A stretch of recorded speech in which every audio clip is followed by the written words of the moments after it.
Visakha Seethammadhara the national consumer rights commission ఆధ్వర్యంలో 78వ స్వాతంత్ర దినోత్సవ వేడుకలు వైభవంగా నిర్వహించారు. ఈ కార్యక్రమానికి వివిధ రాష్ట్రాల అధ్యక్షులు, కార్యదర్శులు పాల్గొన్నారు.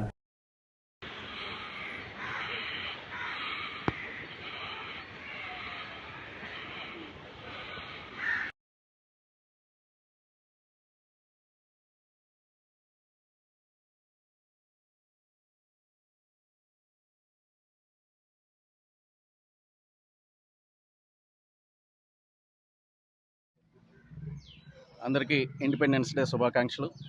ఈరోజు the national consumer rights commission ఆధ్వర్యంలో అంబేద్కర్ కాలనీ యొక్క నగర ఆఫీస్ వద్ద ఈరోజు ఫ్లాగ్ హోస్టింగ్ జరిగింది.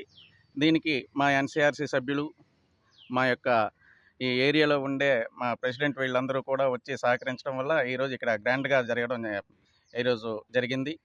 అంతేకాకుండా ఈరోజు ఈ స్వతంత్ర దినోత్సవం గురించి ఎంతోమంది అసువులు బాశారు. అలాంటి వాళ్ళందరినీ కూడా స్మరించుకుంటూ మరొకసారి వాళ్ళకి మన యొక్క జోహార్లు తెలియపరుచుకుంటూ పాల్గొనే అవకాశం కల్పించినందుకు మా సాయి రమేష్కి, ఆయన మిత్ర బృందానికి, వచ్చినట్టు అందరికీ కూడా స్వతంత్ర దినోత్సవ శుభాకాంక్షలు తెలియజేస్తూ, మరి ప్రతి ఒక్కరం కూడా దేశం మనకి ఏం చేసింది అనే దానికంటే దేశాన్ని మనం ఏం చేసాం అనే దృక్పథంతో వెళ్ళాలి.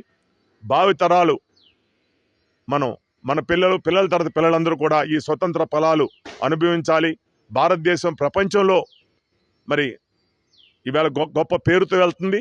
దాన్ని మనం ఇంకా ముందుకు తీసుకెళ్ళాలని మనందరం కూడా స్వతంత్ర దినోత్సవ వేడుకలు జరుపుకొని రాబోయే తరానికి కూడా ఈ వేడుకలు మనం చెబుతూ దేశాన్ని హిందూ, ముస్లిం, క్రిస్టియన్ అనే భేదం లేకుండా కులమతాలకు అతీతంగా అందరం ఏకతాటి మీద వెళ్ళి భారతదేశం అంతా ఒకటే అనేటువంటి దృక్పథంతో వెళ్ళాలని కోరుతూ, మరి ఈనాడు ఈ కార్యక్రమంలో పాల్గొన్నందుకు నా ఎంతో ఆనందంగా ఉంది. అలాగే విశాఖ ప్రజలందరికీ కూడా స్వతంత్ర దినోత్సవ శుభాకాంక్షలు. అందరికీ నమస్కారం. నా పేరు ఇండిపెండెన్స్ డే అండి. అందరికీ ఇండిపెండెన్స్ డే శుభాకాంక్షలు. ఈరోజు మనందరం ఇక్కడ కలిసి ఇండిపెండెన్స్ డే చేసుకోవడం చాలా సంతోషకరంగా ఉంది.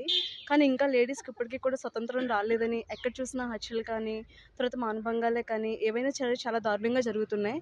అవన్నీ కూడా మనసులో పెట్టుకొని లేడీస్ పట్ల రెస్పెక్ట్ ఇవ్వడం కానీ, రెస్పెక్టబుల్గా ఎలా మాట్లాడాలని తెలుసుకోవాలని అందరినీ మనస్ఫూర్తిగా కోరుకుంటున్నాను.